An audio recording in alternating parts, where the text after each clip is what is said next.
今主日的宣道經文取自路得記第2章1到17節。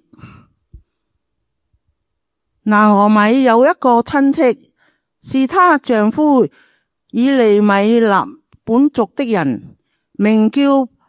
波阿斯，是個大財主。摩押女子路得對拿俄米說：讓我到田裏去拾取麥穗，我在誰的眼中蒙恩，就跟在誰的身後。拿俄米說：女兒啊，你去吧。路得就去了。他來到田間，在收割的人身後拾取麥穗。他合口來到以利米勒本族的人波阿斯那塊田裏，看啊，波阿斯正從伯利恆來，對收割的人說：願耶和華與你們同在。他們對他說：願耶和華賜福給你。波阿斯對監督收割的僕人說：那是誰家的女子？監督收割的僕人回答說：她是摩押女子，跟隨拿俄米從摩押地回來的。他說：請你容許我拾取麥穗，在收割的人身後減和捆中掉落的麥穗。他就來了，從早晨直到如今，除了在屋子裏坐一會兒，他都留在這裏。波阿斯對路得說：女兒啊，聽我說，不要到別人田裏去拾取麥穗，我也不要離開這裏，要緊跟着我的女僕們。你要看好我的僕人正在那塊田地收割，就跟着女僕們去。我已經吩咐僕人不可侵犯你。你渴了，可以到水缸那裏喝僕人打來的水。路得就臉伏於地叩拜，對他說：我幾時外邦女子，怎麼會在你眼中蒙恩，使你這樣照顧我呢？波阿斯回答他說：自從你丈夫死後，凡你向婆婆所行的，以及你離開父母和你在出生地都素不認識的百姓中，這些事人都告訴我了。願耶和華照你所行的報償你。你來投靠在耶和華以色列上帝的翅膀下，願你滿得他的報償。路得說：我主啊，願我在你眼前蒙恩。我雖然不及你的一個婢女，你還安慰我，對你的婢女說關心的話。吃飯的時候，波阿斯對路得說：你到這裏來吃些餅，把你的一切浸在醋裏。路得就在收割的人旁邊坐下。波阿斯把空了的穗子遞給他，他吃飽了，還有剩餘的，他又起來拾取麥穗，波阿斯吩咐僕人說：他即是在禾捆中拾取麥穗，也不可以羞辱他。你們還要從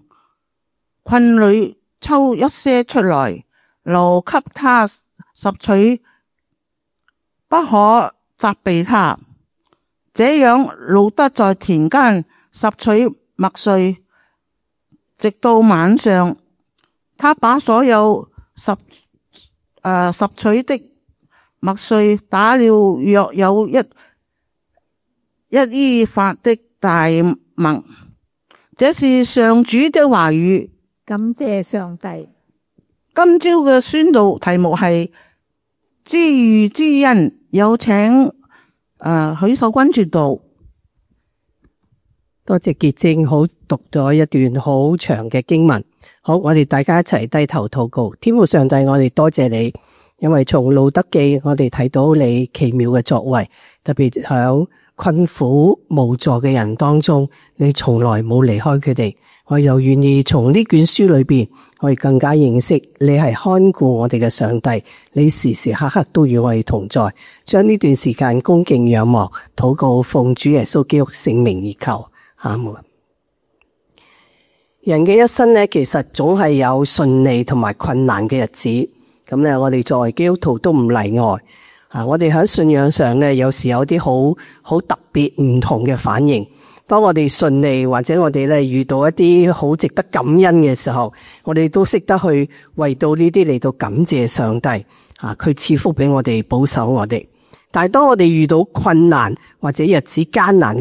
遭遇到一啲唔能夠解決嘅事嘅時候，我哋反而咧喺信仰上面咧會有一啲嘅疑惑。通常我哋嘅反應就係話：上帝啊，係咪你掩面不看我呢？又或者係咪我犯罪，所以咧你俾我遭遇到呢啲嘅事情？咁咧更加重要嘅咧就係話：上帝啊，你係咪一位真實嘅上帝？咁咧其實好似其他嘅人一樣，我哋咧都期待我哋嘅上帝原來咧係時時嘅隨時隨地嘅保護我哋，讓我哋咧唔失腳，唔會遇到困難，甚至咧我哋基督徒唔會病，唔會死亡。我哋嘅上帝係咪咁樣嘅咧？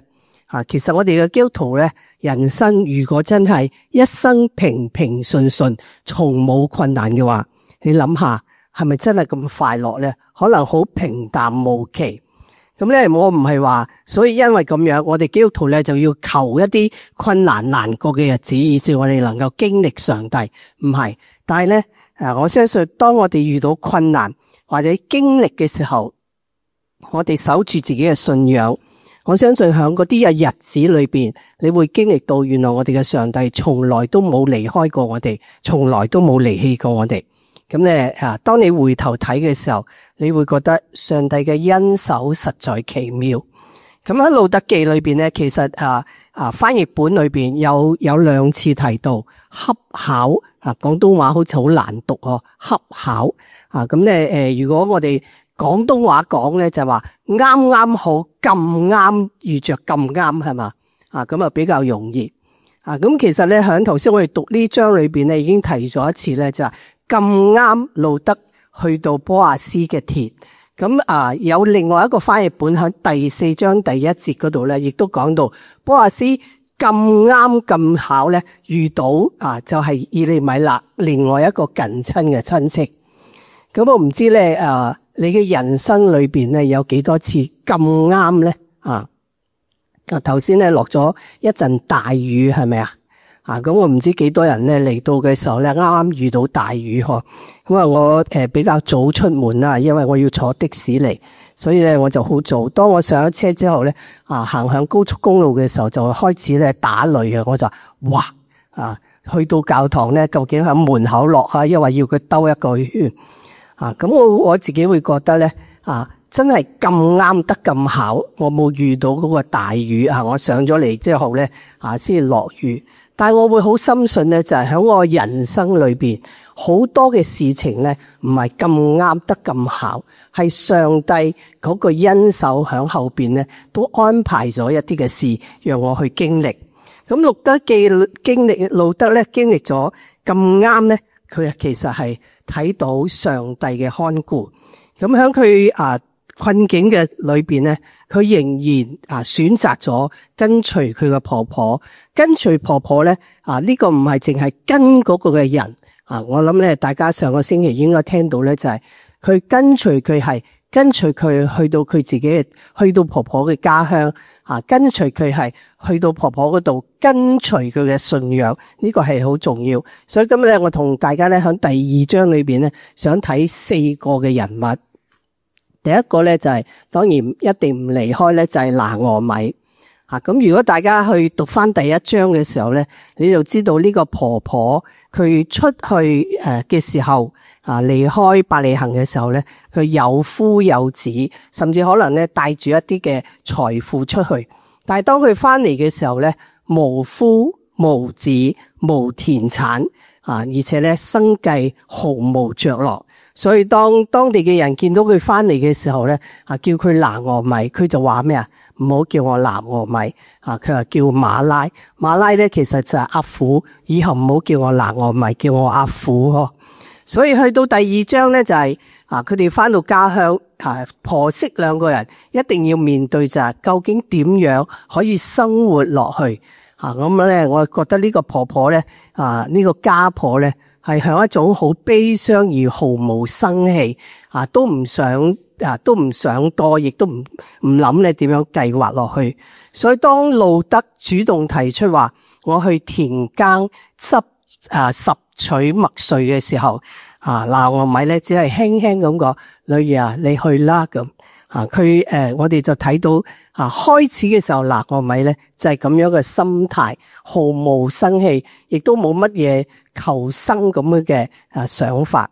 咁咧其實第2章咧我哋有一段好長，就係18到23節咧我哋冇讀到嘅。咁我就會話我將呢一度咧放為後話，一陣間咧我講咗幾個人物之後翻轉頭睇，響呢啲嘅經歷之後拿俄米心態嘅改變。好，第2個人物咧我哋又睇下響波亞斯田間裏邊咧，佢有請到督工就係負責咧去監管嗰啲響田裏邊做工嘅人。咁我會話呢一個人咧，佢呢個人咧係波亞斯同路德彼此認識之間嘅中間人，而從佢對波亞斯嘅回答裏邊，我哋會睇到呢個人佢有仁慈，亦都係一個誠實嘅人。咁佢響田間裏邊工作嘅時候，路德嚟到，咁咧就佢讓路德響當中嚟到執取麥穗。呢個亦都係咧以色列人佢哋嘅律法容許咧一啲孤兒寡婦冇乜求生技能嘅人咧，可以響佢哋收割嘅時候跟隨住工人執嗰啲工人跌咗落嚟響地下嘅嗰啲麥穗，於是佢哋咧有基本嘅生活上面嗰個供給。呢個督工咧喺呢一度記載咧就係當嗰日波亞斯嚟到田間，咁波亞斯係呢個田嘅主人，佢唔一定日日都嚟到，但係佢應該係經常嘅嚟到。我哋就睇到佢嚟到之後咧，佢就見到喺田裏邊有一個陌生女子，所以佢就問呢個督工呢個係邊個？咁咧喺佢哋嘅對話裏邊，或者後來咧，波亞斯喺8節到13節嗰度，佢嘅對話當中，我哋相信路德去到呢個城市嘅時候，因為一個外邦嘅女子跟住自己嘅婆婆嚟到一個完全唔認識嘅地方，呢一件嘅事咧，響猶太人或者以色列人當中咧，好快就傳開咗，所以波亞斯應該係聽過路德嘅事，卻唔認識呢個嘅女子，所以當佢發覺田裏邊有一個陌生嘅女子嘅時候，佢就問督工呢位係邊個？督工點樣回答呢？經文裏邊話佢係摩押女子，跟隨拿俄米從摩押地回來嘅。咁咧，路德同呢個督工話，請你容許我拾取麥穗，在收割的人身後撿禾捆中掉落嘅麥穗。督工亦都觀察到咧，佢開始去撿麥穗之後，從早晨到如今，除咗咧喺屋子裏邊坐咗一會咧，佢都留在這裏。督工咁樣向波亞斯嚟到介紹或者咧講呢位外邦女子咧，第一呢個督工咧佢好仁慈，當路德要求喺呢度檢麥穗嘅時候，佢冇拒絕，冇歧視佢係一個外邦嘅女子。第二咧就係呢個督工都有留意到路德響檢取麥穗嘅時候嗰種嘅態度，所以當佢咁樣對波亞斯講嘅時候，佢對路德嘅評價係正面嘅。所以呢個咧可以咧讓波亞斯從督工嗰度聽到嘅時候，對路德嘅印象係完全嘅正面，係一個好好嘅印象。咁可以講咧就係佢呢個督工成為波亞斯同埋路德相遇相知嘅一個嘅中間人。咁咧要澄清因為大家讀路德記咧到最後咧就會覺得呢個係一個愛情故事，但係咧記載呢個故事嘅作者嚟到第二章，佢並冇暗示或者咧講過任何一句咧波亞斯同埋路德係一見鍾情。喺第二章嘅時候，完全仲係未提到咧男女之間嗰種嘅情愛，單純咧佢哋就係因為一個外邦女子願意跟隨婆婆嚟到一個佢係婆婆嘅家鄉，毫無生計之下，呢個外邦女子點樣響當中跟隨當中嚟到去生活。咁呢個咧我哋要特別嘅嚟到注意，就唔好帶住一個愛情嘅眼光咧嚟到去讀路德記。好，我同大家咧睇第三個人物路德。咁因為佢哋翻到嚟家鄉嘅時候冇親人可以依靠，冇錢亦都冇磚牆，所以路德咧主動咧就同拿俄米話佢去田間執取麥穗。咁呢個咧亦都係佢唯一可以賴以為生嘅方法。咁對路德嚟講咧，其實佢出去執取麥穗咧係有一定嘅危險，因為如果你認識以色列人，以色列人對外邦人咧係特別有一種嘅偏見或者一啲嘅歧視，所以咧佢去到田間可能會受到羞辱，亦都可能會受到拒絕。但係我哋咧睇到路德佢就係跟隨婆婆，佢願意去承擔一個方法嚟到維持兩個人嘅生活。咁所以咧，我話佢走咗一條未知嘅路，佢係一條蒙福嘅路。咁我唔知道大家咧讀路德嘅時候，你有冇讀到佢離開佢就係離開本族本家，去到唔認識嘅地方係咪好熟啊？離開本族本家，去到一個唔認識嘅地方。你會諗起舊約裏邊邊個人物啊？我哋好熟嘅亞伯拉罕。亞伯拉罕蒙上帝呼召離開本族本家，到上帝指示佢去嘅地方。咁咧亞伯拉罕離開咧，佢係有上帝嘅指示。咁同路德比較起嚟咧，佢係遵命而去。路德咧，佢只不過係跟隨自己嘅婆婆去到一個唔認識嘅地方。咁所以咧，相對嚟講咧，路德係出於佢自己嘅主動，亦都甘心樂意嘅離鄉背井，做一個完全唔認識嘅民當中。咁呢個係佢嘅忠誠，亦都係佢孝順嘅表現。咁更加重要咧，就係當佢離開本族本家嘅時候，佢亦都代表咗放棄佢自己嘅信仰，完全嘅跟隨佢婆婆嘅信仰。咁咧呢個咧就將到佢呢一個咁嘅願意跟隨咧，就將婆婆嚟到聯合，就包括咗咧佢嘅生活，佢嘅信仰都緊緊嘅同婆婆聯合喺一齊。咁佢要去嚟到呢一笪陌生嘅地方，將呢個陌生嘅地方咧建立成為自己嘅本地、本族同埋本家。咁雖然前途唔知道點樣，但係好似亞伯拉罕一樣，跟隨上帝嘅心意向前走，呢條係蒙福嘅路。咁所以咧，路德呢個選擇咧係正確嘅。佢跟隨佢自己嘅婆婆拿俄米，唔單止佢嘅生活，亦都跟隨拿俄米嘅上帝。咁所以咧，跟隨上帝係一條蒙福嘅路。咁第二點咧就係響頭先我哋讀嘅好長一段咧，其實係波亞斯同路德之間嘅對話。咁咧，波亞斯咁樣話：願耶和華照你所行的報償你，你來投靠耶和華以色列神嘅翅膀下，願你滿得他的報償。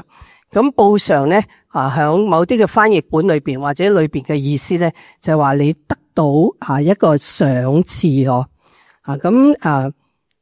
佢為路德祈禱就係話願上帝咧滿滿嘅俾佢豐厚嘅報償或者賞賜。咁嚟到創世記嘅時候，當我哋講到賞賜咧，其實出現咗一啲嘅觀念。亞伯拉罕得賞賜，或者咧後來利亞得賞賜，咁咧呢個都係表示佢哋嘅賞賜係從上帝而嚟，佢哋得到後裔。當然我哋話喺呢一度波阿斯對路德嗰個祝福，佢冇特別咁樣講話路德嚟到呢一個地方以後佢會得到一個後裔嘅賞賜。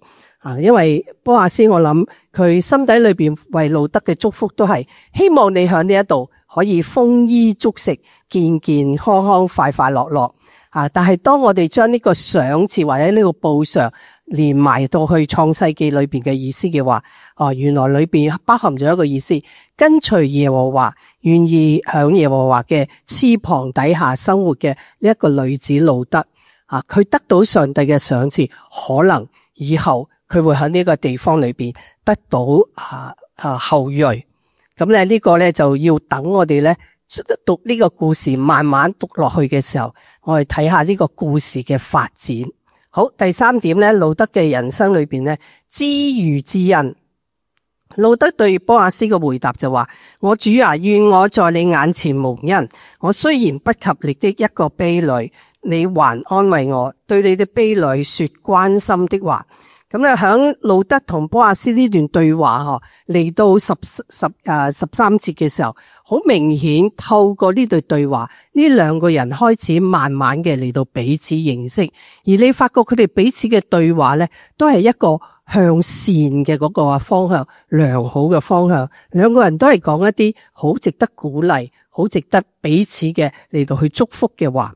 咁咧所以嚟到第13節，你會睇到佢哋關係咧已經邁進咗一步。咁路德聽到波阿斯對佢嘅祝福，我諗佢心底裏邊咧好實在嘅諗緊，我只係一個外邦女子，連你一個婢女都不如，但係你竟然間咁細心嘅叫我跟住你啲婢女、你啲女僕嚟到去檢取麥穗，所以應該路德嘅心裏邊咧喺度諗，你真係我嘅主人，我只係祈求喺你眼前得蒙你嘅恩惠，可以喺你嘅田間一直跟隨住你嘅女僕嚟到檢取麥穗。咁所以我頭先話喺第2章毫無男女之情嘅，因為路德好明顯嘅對波阿斯，你係我嘅主人，我咧本來係連一個女僕都不如，但係喺你嘅恩典底下，我被你接受，被你尊重，所以佢講話對你嘅婢女，即係佢自己啦，你講關心嘅話，呢句關心嘅話喺聖經裏邊咧，有啲嘅解釋就係話，波阿斯所講嘅話，呢個關心嘅話就係對路德放棄自己本族本家，跟隨婆婆嚟到呢個地方，波阿斯對佢係一種嘅接受，一種嘅尊重，一種嘅接納，所以咧讓路德心裏邊感覺到好溫暖，因為嚟到呢個陌生嘅地方，唔單止冇被拒絕，唔單止冇被羞辱，更加得到呢個田裏嘅主人嗰種嘅接納同埋尊重。咁我諗對路德嚟講咧，嚟到呢一步咧，佢好肯定嘅自己跟隨婆婆嚟到呢個地方係一條正確嘅路。好啦，我哋睇下呢一章裏邊咧，另外一個嘅主角波阿斯。咁喺第2章開始嘅時候，點樣形容波阿斯或者點樣介紹波阿斯咧？就話呢一個係一個大財主。咁我唔知咧，你點樣去睇呢個大財主？但係透過第2章或者後來嘅第3章咧，我諗你會對波阿斯有更深嘅認識。咁呢一章開始，波阿斯出現嘅時候咧，就係佢見到佢田間裏邊佢僱用嘅嗰啲嘅僕人。開始嘅時候彼此話乜嘢咧？波阿斯對住佢嘅僕人就講：願耶和華與你們同在。然後呢個僕人亦都話：願耶和華賜福給你。你睇到嗰種嘅對話，你就會好明顯睇到呢一個嘅主人係一個帶住上帝慈愛嘅一個主人，佢對佢自己嘅僕人彼此之間都係有耶和華嘅愛喺彼此裏邊咁所以佢係一個慈愛嘅僱主或者老闆有誠信嘅。好啦，然之後波亞斯嚟到田裏咧咁我諗我頭先講啦，佢唔一定日日都嚟但係今次佢嚟到嘅時候咧，佢就睇到有一個陌生嘅女子，咁咧我哋會話呢一個係一個好細心嘅僱主，雖然唔係日日嚟，但係嚟到嘅時候咧，佢會好細心嘅觀察佢自己田裏所發生嘅事，又或者我哋睇到佢後來對路德所做嘅，佢係一個親力親為好細心嘅，所以佢會發現到田裏嚟咗一個陌生女子。好，第三點咧就係佢對自己嘅督工嘅話佢咩既然請咗呢個人做佢嘅監叫做咩管家或者係監督佢對佢係一個完全嘅信任。有咩可以睇到咧？就係當佢問呢個督工話呢個女子係邊個，然之後呢個督工講咗一段話，佢對路德咧就完全有一個信任，係因為乜嘢？因為佢信任佢自己所聘請嘅呢個僱工咁所以我哋會睇到咧，就係佢係一個仁慈有誠信亦都因為咁樣咧帶嚟咧就係佢同路德咧彼此之間就開始有一個嘅接觸咁亦都恩待，因為督工嘅話，佢亦都恩待呢一位嘅外邦女子。好，咁去到佢同路德彼此之間嗰個種嘅接觸，我哋會話佢係仁慈同埋體貼。如果你有時間翻去咧，再讀翻頭先我哋讀嘅第8節到第13節嗰度，有好多段嘅對話，讓我哋睇到佢哋彼此之間，一個係等待有一個好嘅人嚟到俾佢能夠有喺呢個陌生嘅地方可以有一個求生嘅道路。另外一個知道呢個女子因為跟着婆婆，所以離開自己嘅家鄉嚟到一個陌生嘅環境，所以咧好佩服呢個女子嘅勇氣。所以佢講話，女兒聽我說，不要到別人田裏，也不要離開這裏，要緊緊跟隨我哋嘅女僕們。咁除咗接納咧，亦都好細心嘅諗到如果路德去其他人嘅田咧，可能就唔會得到同樣嘅接待，可能會被歧視啦，或者咧被羞辱。所以咧佢吩咐路德就留響佢度。唔單止係咁樣，因為佢聽到路德跟隨婆婆嘅決定咧，佢祝福呢一個因為你咁樣做必定得到耶和華對你嘅賞賜。咁我哋讀落去嘅時候咧，更加睇到呢個波亞斯呢個大財主係一個真係好心底好好嘅。因為當佢哋咧或者係食午飯嘅時候，咁咧其實唔係食飯啦，就係攞佢哋執取嘅麥穗咧喺個火上面烘咗，其實好香嘅，係嘛，好好食嘅。咁呢位仁慈嘅主人咧，唔單止自己坐低落嚟同僕人一齊食，佢甚至咧係叫路德亦都坐埋落嚟咧，同佢一齊用餐。呢個係一個好突破性嘅行動嚟嘅，係咪啊？佢係大財主，佢有佢自己嘅督工，有佢自己嘅僕人，咁已經係一大群人。但係佢竟然間冇忘記嗰位外邦女子，叫佢坐低落嚟咧，同佢一齊食。咁如果你對舊約嗰個文化或者背景有啲認識嘅話，你就知道波亞斯呢一個嘅行動咧，係顯示咗佢真係心底裏邊係一個好有仁愛嘅一個主人。咁喺食飯嘅時候咧，佢仲更加吩咐路德就話你以後就喺呢一度你要飲水就去井嗰度攞咁樣。然之後亦都吩咐佢嘅僕人，第一就係唔可以羞辱路德，讓佢咧喺田間裏邊咧執取麥穗。第二咧，仲吩咐佢嘅僕人咧就係故意留得多一啲俾路德嚟到去執翻屋企嗬。咁我唔知道你聽到呢度嘅時候咧第2章第1節講呢一個係一個大財主。咁咧睇完呢段之後，你對呢個大財主嘅印象有冇多咗一啲嘅嘢啦？好，咁我就頭先講啦，有後話係咪啊？一直到路德響嗰日執取麥穗之後咧，亦都將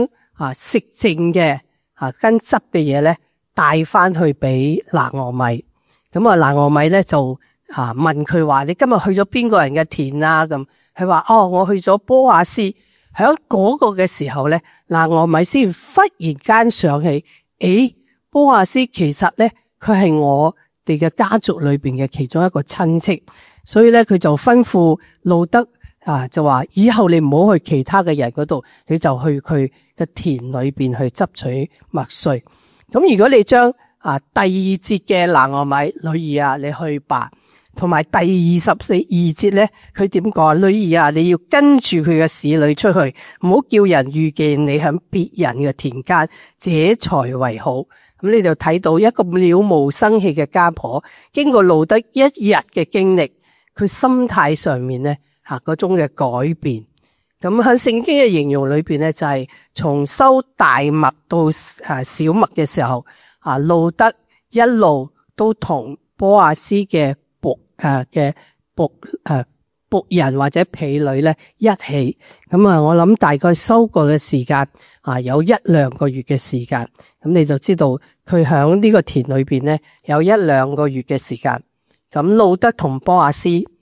頭先我咁樣講嘅時候，你就知道呢兩位響信仰同埋生活上面滿有品格同埋見證嘅人，佢哋嘅相遇響後來就成為咗一段嘅佳話。咁所以咧我頭先講，我開始嘅時候講，我哋嘅人生總有起同埋落嘅時候。當你落嘅時候，你會唔會好似頭先我開始咁講，你會懷疑係咪上帝唔睇你，或者上帝響唔響度，又或者係咪自己犯罪？我覺得當然我哋會問上帝，你俾我呢個困難，我要學啲乜嘢嘅功課？但係更加重要嘅係，當我哋人生響低潮、響困難嘅裏邊，你更加要緊緊嘅跟隨上帝，翻去上帝嗰度，咁咧你會經歷到上帝對你嗰種嘅帶領同埋恩待。今日我選咗一句金句咧俾大家：願耶和華照你所行的報償你，你來投靠在耶和華以色列神的翅膀下，願你滿得他的報償。我同大家一齊嚟讀一次好冇？我哋一齊開口：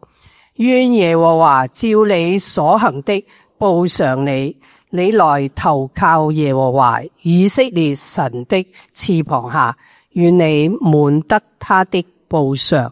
我亦都將呢個金句送俾大家，無論你喺順、喺逆、喺困難、喺快樂、喺痛苦當中，記得你投靠嘅係嗰位嘅上帝嘅翅膀下。咁我俾大家呢兩個反思嘅題目。第一就係波亞斯嘅為人，頭先我講咗幾點，邊一點好值得你去學習嘅？咁第二點，回想你自己，當你遇到困難難處同埋痛苦嘅時候，你會唔會懷疑上帝嘅看顧呢？又或者你好似路德咁樣